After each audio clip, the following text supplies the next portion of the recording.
Welcome to our Deepfakes Masterclass presented by CyberWarrior Academy.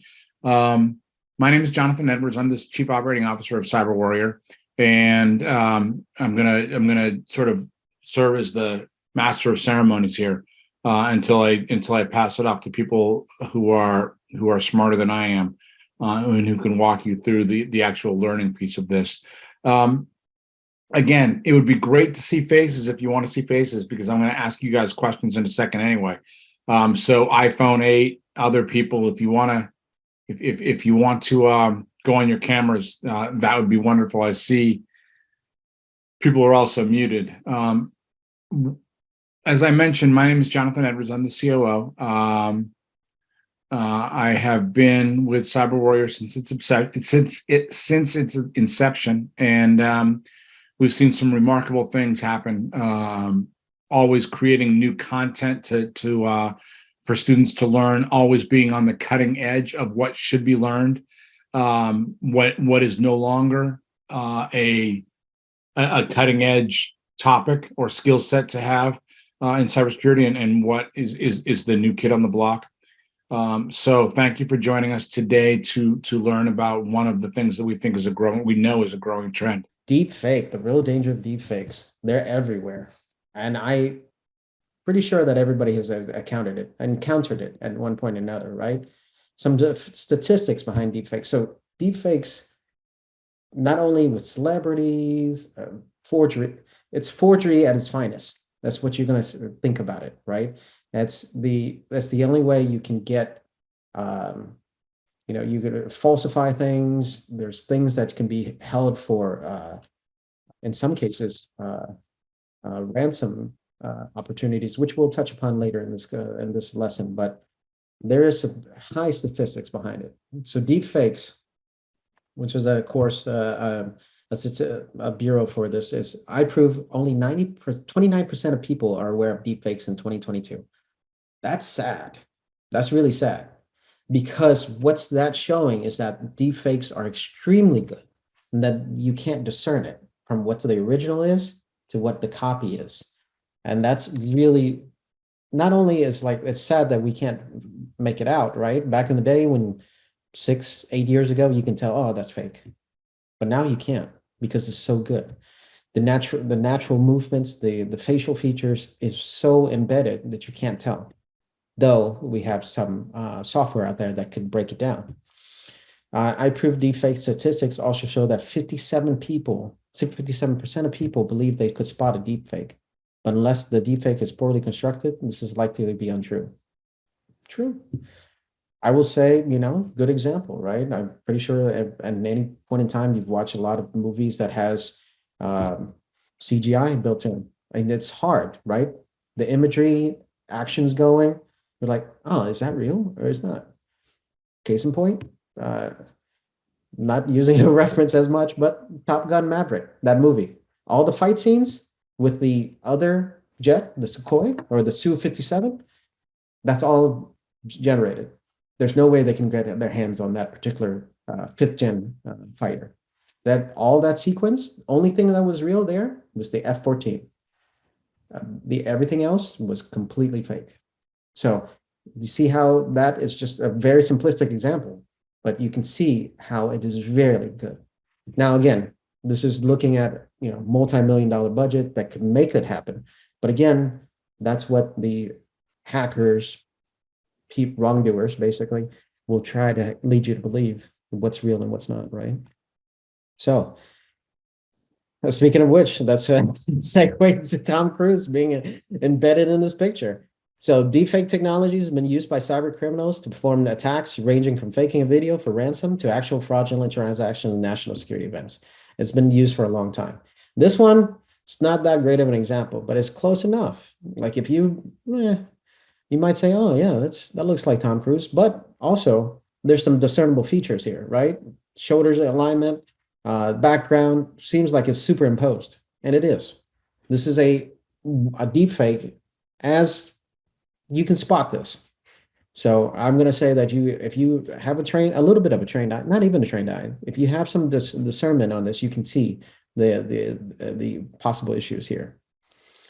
So deep fakes, created, modified using AI technology. So AI technology is everywhere. It doesn't matter. All of our security systems that we use to this day at my companies, they have AI componentry built in, whether it be heuristic models is making decisions to eliminate or isolate a threat, to actually learning how to discern what's real and what's not. So this technology makes it possible to generate fake images from scratch, modify audios, to create what are known as voice clones, which public figures appear to utter statements they have never actually said. Again, going back to my movie example, Val Kilmer in that Iceman, in that movie, his voice, he has he has cancer. He cannot speak at all. They cobbled together a string of his movies and really used AI technology to build his voice in that movie. He never spoke a line in that movie. He may have mouthed the lines, but he can't speak. His voice is gone. So that's an example. Again, I know Hollywood example, but again, it's when people, hackers, wrongdoers, whatever, are attempting to hit a target, they will do anything and get their hands on the technology to hit that target. Doesn't matter. How does it work? Several ways that deepfake does work or operates. So there's a GAN, a generative adversarial network system that creates the world faces that would not otherwise exist. Another uses face swapping, face replacement technology and AI system called an encoder. It's gotten so sophisticated that they can do the iris scans and fake that too. So sometimes if you're there's crime syndicates that are extremely good in Europe that actually do iris scans that can map over and get you through global entry or global century, whatever it may be, through international. So it's extremely good. And that's just one facet of it. What's it used for? Anything. If there's it's been previously, like I said before, it's been used at the film industry, animation, spectacular events, the CGI componentry of it, but it's for evil intentions right now. So phishing, other scams. So phishing is particularly trying to lure somebody into saying something, doing something, or providing something that's used against their will. Reputation smearing, it's a smear campaign. It's no different than how politicians smear each other when they have, debates or whatever. But this is reputation smearing. It's putting somebody out there, Hollywood star, political figure, whatever it may be. I'm pretty sure everybody's seen some deep fake of, our president, now President Biden, doing something that he's not supposed to, or Donald, our previous president, our commander in chief, Donald Trump, has done things that he's not supposed to. Social engineering, pulling information from, like, if I was targeting somebody and I knew exactly what their interests lie and everything, I would, work towards that particular piece and have a deep fake used to maybe manipulate a voice, a family member, something like that. It's possible. And these people use voice manipulation on a higher scale they really kidnap families, use their voice manipulation, and then target. And these are, like, of course, high value targets. So when I say that, it's like people that have quite a bit of money. Automated disinformation attacks, identity theft, most common, and financial fraud. So I laugh because you can tell the difference right away, right? So deepfake videos or photos modified using AI. In the case of chiefake, it uses methods, but not very advanced.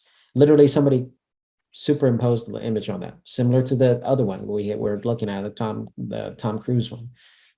You can see it's just not, the clarity is not there, and it's just horribly put in place. But this is a cheap fake. It's not as robust as a deep fake, right? So, like in movies, in CGI, they're superimposed. Like, for example, I'm a movie buff, so you have to forgive me. John Wick, Keanu does all of his the shooting, the everything like that. But when he gets hit by a car, that's a deep fake. His face is superimposed on the stuntman, and he takes a hit, right? So think about it that way.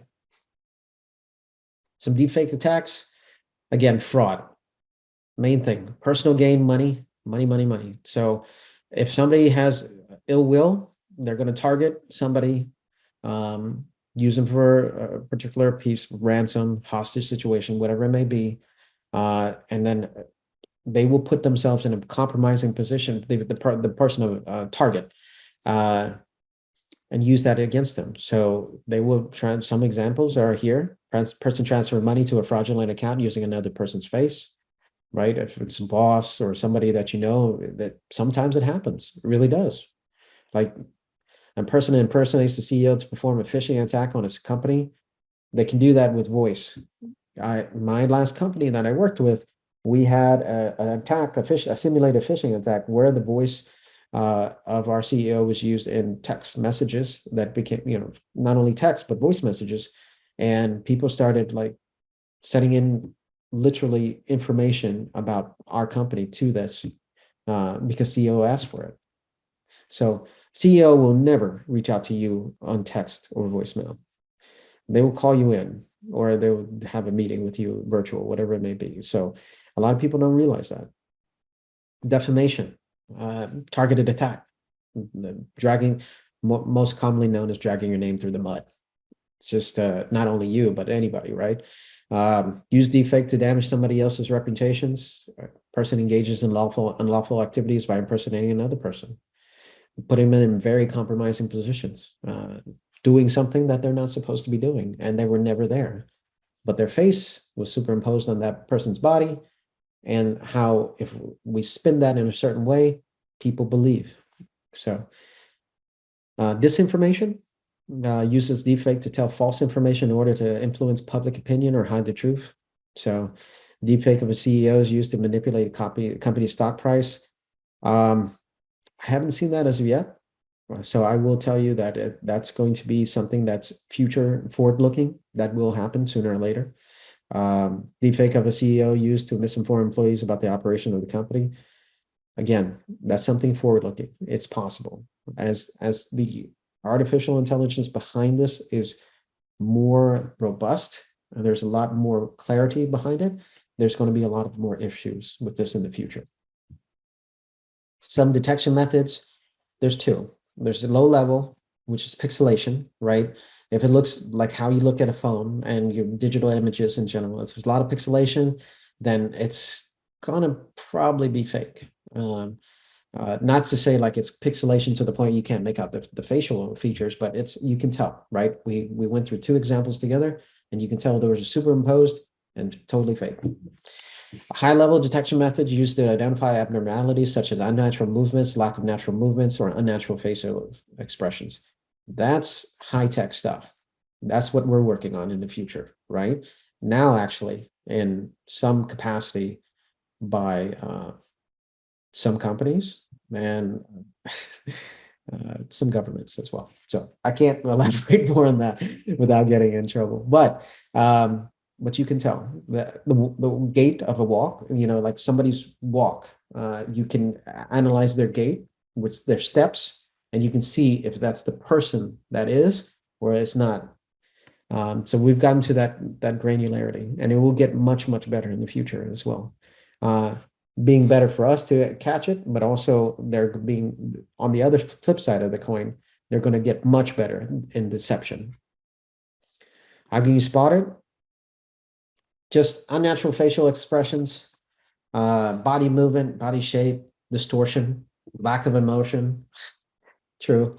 Awkward facial feature positioning, the eye movement. If there's a video and there's not, like, people blink. If there's a 30-minute video, somebody's going to blink during that process. Nobody is not immune to do that. So those little tells, as we say, right? Unnatural eye movement, of course, unnatural coloring. That's sometimes hard because there's a blurring of line in terms of coloration nowadays, right? Just so many multitudes of colors out there that you can probably say, oh, yeah, that's not natural hair color. Yeah, could be. Inconsistent noise or audio. the days of like little bits and pieces, like, oh, okay, that sounds like it's spliced together.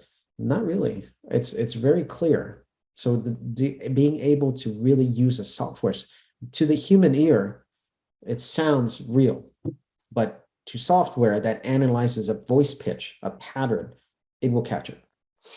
Reverse image searches, yeah. Here, that doesn't look real, totally. Verify the media before sharing, and then also scan network traffic for suspicious behavior. That's our world, scanning the network traffic for suspicious behavior. All of this is our world. In cybersecurity, as a cybersecurity analyst, a professional, you're going to be working on many projects. You're not going to be only a security operations center analyst or a security analyst. You're going to be working on next gen technology. And that's the part. You have to be the ones that protect it as the ones that know what you're protecting against. And then right now, that was the lesson. So with that being said, we're going to roll right into our Kahoot. And Mr. Edwards, did you have any?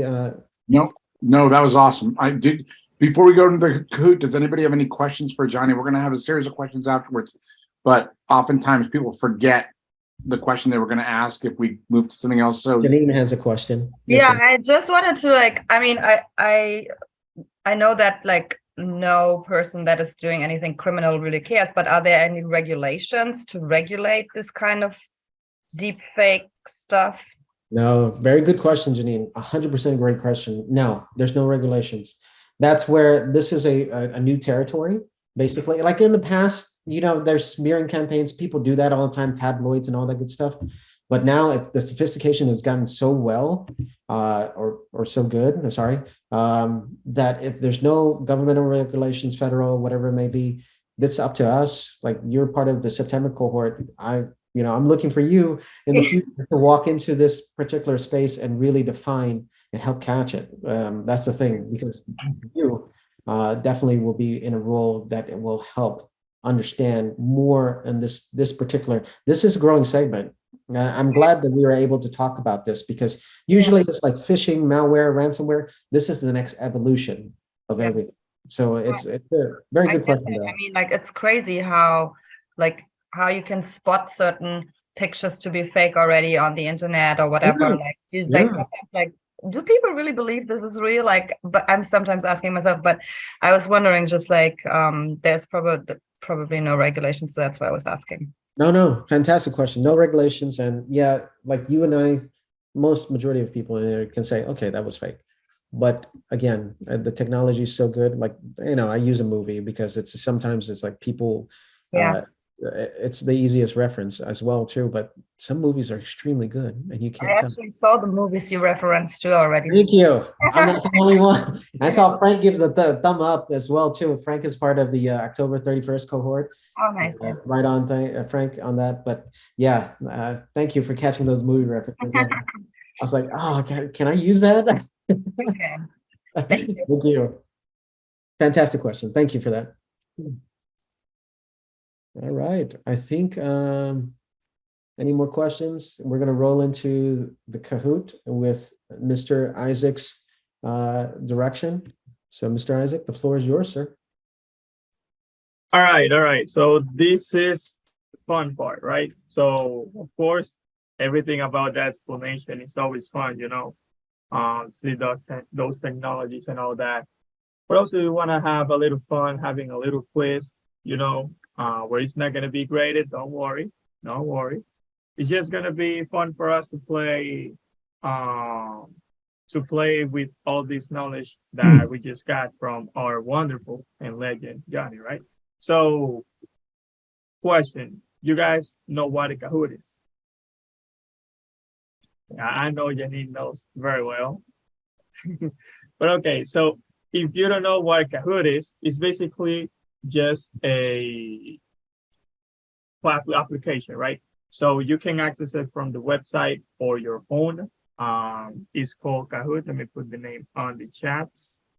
So while you're doing that, please do so. And while you guys are doing that, just gonna be going through very quick about what is that. So Kahoot is just a platform used to answer questions, right? So based on the presentation that in this case Johnny gave, there's some questions we have about it. So the idea is that you guys answer it, but it's kind of like dynamic, very, very fun, because it will be all of us together, and you guys are going to be competing. So the idea is that the fastest you answer the right option, you get more points. And at the end, we just get a scoreboard showing who was the top there, the second, and all that. So please download it.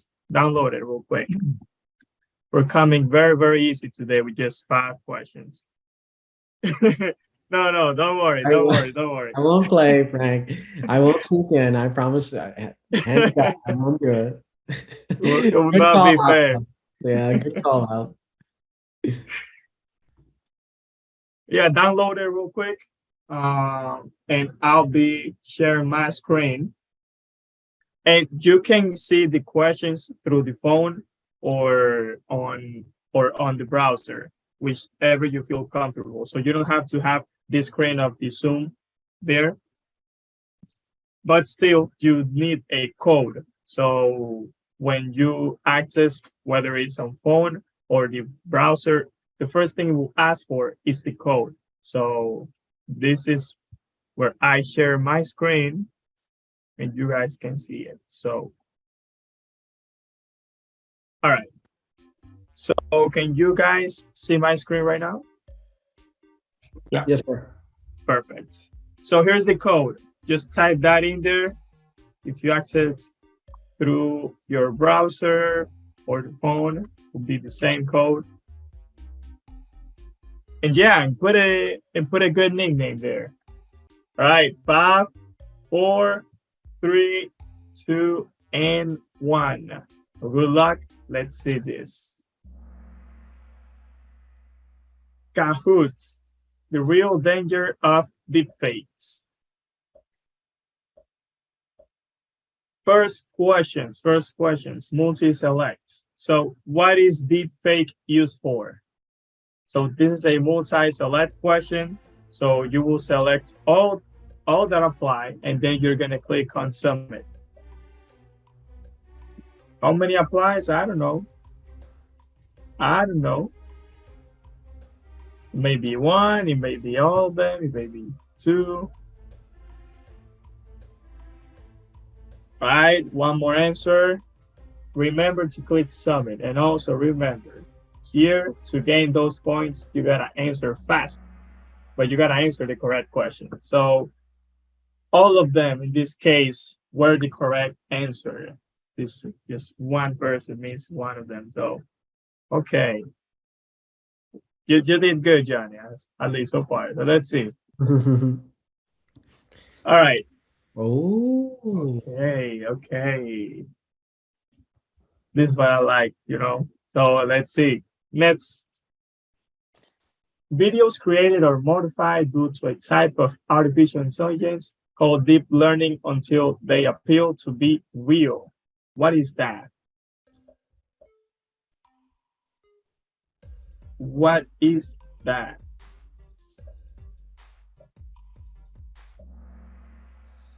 Yeah, deepfakes. It was mentioned somewhere there in that presentation. Now let's see who got that right.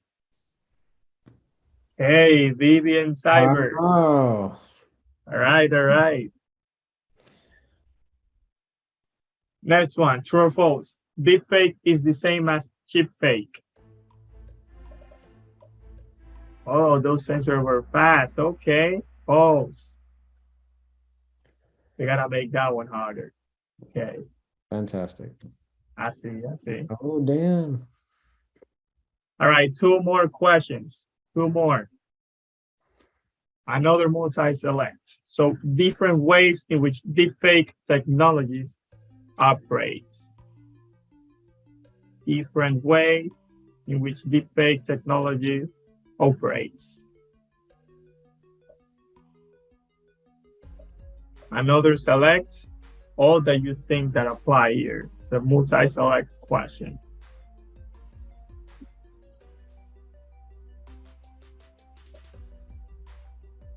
Oh, somebody else joined. We have 5 answers. One more.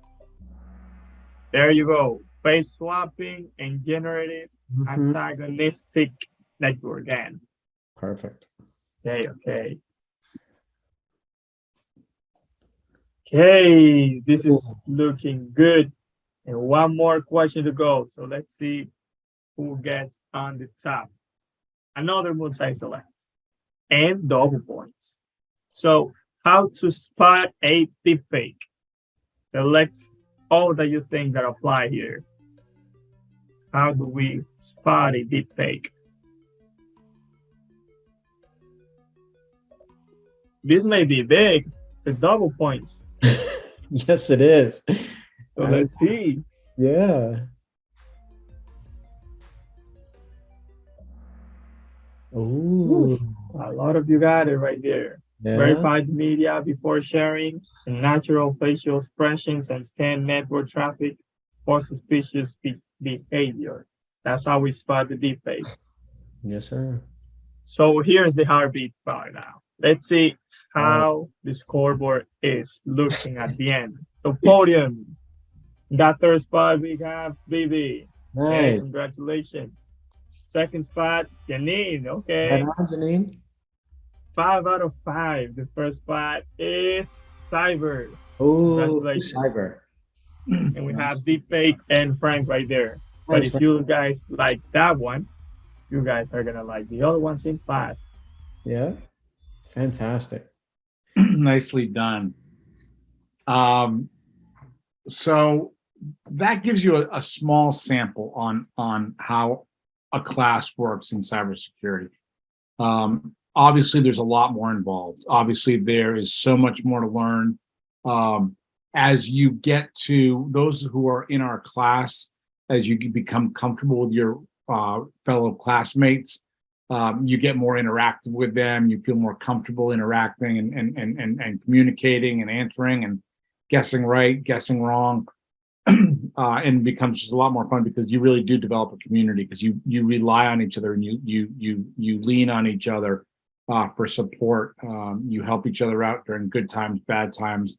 This isn't easy, but tackling this can get you onto a career that you will find personally incredibly rewarding. It will give you a quality of life that perhaps is of a higher quality than a lot of people currently have. Just in terms of time, you have more family time, you have a more structured schedule, unless things go south and then you have a very unstructured schedule for a short period of time. But if you have kids, you can spend more time with your kids. You are certainly making a tremendous more amount more money. Geez, a lot more money. How about that? It's just a great career to be into. Also, 0% unemployment. If you're any good at what you do, if you stink at what you do, you're still not going to have a job. But if you're any good at what you do, and you follow a pathway and a strategy that we would help you put together in terms of job search, you will get a job. A lot of our students get a job before their program ends. Some get it right after it ends, and some it takes a little while. But that's just the nature of any job search, right? So it's a career path that, again, 0% unemployment. There are, and I was just on CyberSeek, about 45, 50 minutes ago, right before this class started. And there are 750,000 open cybersecurity jobs in the United States right now. 750. And by the way, there are only about 1.3 million employed in cybersecurity right now.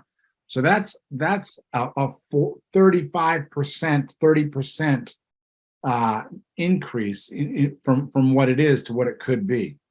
So if you want security, if you want a quality of life, if you want a rewarding career, economic security, political security, healthcare security, privacy, any number of things, this is for you. But you got to follow the path. You got to listen to an instructor like Johnny, who will tell you exactly what you need to do. If you choose not to take his advice, well, honestly, shame on you. It is a program where we meet for new content 4 times a week for 4 hours. And then that 5th day, that Friday, is a review day where you can meet in study groups. You can meet with your instructor. You can meet with your teaching assistants. You can do self-study. You can bone up on a skill that you're just struggling with. Whatever you want to do, but people should take advantage of it. There is prep work. There is homework. This is not a program where you can put the laptop under your pillow and think that you're going to learn. It will not work out. But if you follow the advice of how we lay out the curriculum, if you do your prep work, if you do your homework, if you connect with every Wednesday, we bring in most Wednesdays, I should say, because last night we had a late cancellation. But probably 48 to 49 Wednesdays out of a 52-week year, we will have a career ambassador. It is a leader in cybersecurity, a CISO, a CIO, sometimes somebody who's just on the in the guts of a security operations center. But they're going to teach you. They're going to talk with you about what life is like as a cybersecurity professional. They will encourage you to connect with them on LinkedIn. They will encourage you to find a mentor. They will tell you, excuse me, if you find a mentor and the mentor works out for you, pay it forward and do the same thing for the next person. It is what you know and it is who you know. And if you follow that advice that we're giving you, if you follow our career pathway strategy in terms of creating a career persona for you, you'll get a job and you're going to enjoy the career you have. But you got to trust us. I'll leave it at that and see if people have any questions about deepfake, about our program, about whatever you want to talk about. Anybody?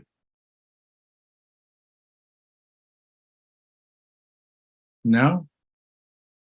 I want to make sure that we reach out to Angel Marte because I have a feeling he missed a lot of this because he had a hard time connecting to audio, and we don't want to leave anyone behind who was interested. If there are no questions, anybody from the staff, Isaac, Clara, Johnny, have parting words of wisdom or? I would say thanks for taking the time. I mean, you guys, so like Janine and Frank are in cohorts right now, and they're doing extremely well. And it's like you said, Mr. Edwards as well too. Once you get into classes, Mr. Isaac can echo this as well. You begin to build really a cohesive unit in there. You have colleagues, family. I say that because you're leaning on each other. And then, of course, your instructor, whomever it may be, is the one who's going to make sure that, if you need a resume review, if you need some guidance, if sometimes you need to blow off some steam and you don't you have some issues or whatever, your instructor is there to help you. I can tell you that I am, like, all of our instructors are the same, but I'm going to tell you that I personally am available to all of my students regardless of the time frames, and they can text me, call me, whatever so it's just a simple question. Sometimes they're like, I can't make class, but can you tell me what to do?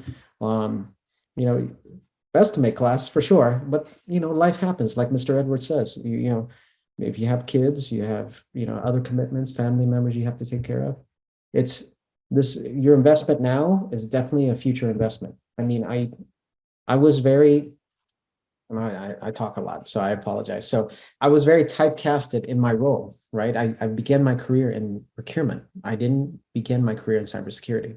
I was able to branch over by going to programs like this, getting my certifications, showing the companies that I have more than just this particular avenue. So branching over allowed me to move up in my career in a more direct position, basically.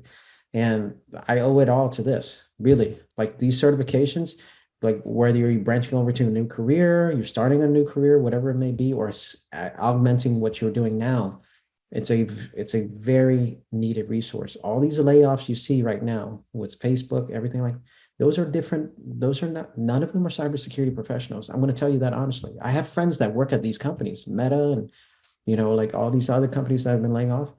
They're all, unfortunately, sales, marketing, and DevOps. Some DevOps. You guys, there's zero cybersecurity, because if you lay off somebody in cybersecurity, who's watching the hen house? Who's standing guard? Basically, nobody. So that's the main thing. Somebody has to always stand guard. So just remember that, and I appreciate your time. Great. Well, thanks for those words, Johnny. And I'm going to reiterate what he said. You notice tech is not a fun place to work right now for a lot of people. From Meta to LinkedIn. We've all seen what's happening with crypto these days. That is not a fun place to work because you're constantly wondering if you're going to be the next person who's tapped on the shoulder and asked to follow somebody to a room where they're given bad news. Cyber seems to be immune from that. You know, and again, you never say never in life, but 0% unemployment, 0%. And what happens is companies poach off each other. So you're doing a job for a year and somebody finds out about you and they say, hey, come work for me. And you're going to do essentially the same job, but I'm going to pay you $20,000 more a year. And then a year later, someone says, you know what, I'm going to give you a promotion and we're going to pay you $40,000 more. It's not a sustainable salary model by any stretch of the imagination, but boy, take advantage of it while you can, because the sky is the limit with this. People are constantly looking for talent because there's not enough to go around. And if you think you need a college degree to get into cybersecurity, you are painfully mistaken. Does it help with your career trajectory? Sure, of course, a little bit. You know, you might get a promotion quicker than others or what have you. But the trend in the industry is that a 4-year college degree, even a 2-year degree, is no longer necessary. And I'm not gonna say you shouldn't pursue a college degree at some point as well. If you have one, that's great already. But I'm saying you can enter this field without it, and you can always go to school at night, et cetera, whatever. But the opportunity is there. So I'm going to encourage you to reach out to us. If anybody has any questions, I would welcome questions right now, but please ask questions. Find out how you can get involved in our program if you think cybersecurity is of interest. We will stick around here and ask, and we can go into private breakout rooms if you have interest in questions. You know, whatever you want to talk about. But so please, so please ask away, and I hope to see you in our program. And again, Clara is our lead salesperson for the program, and she'll give you all the information you need.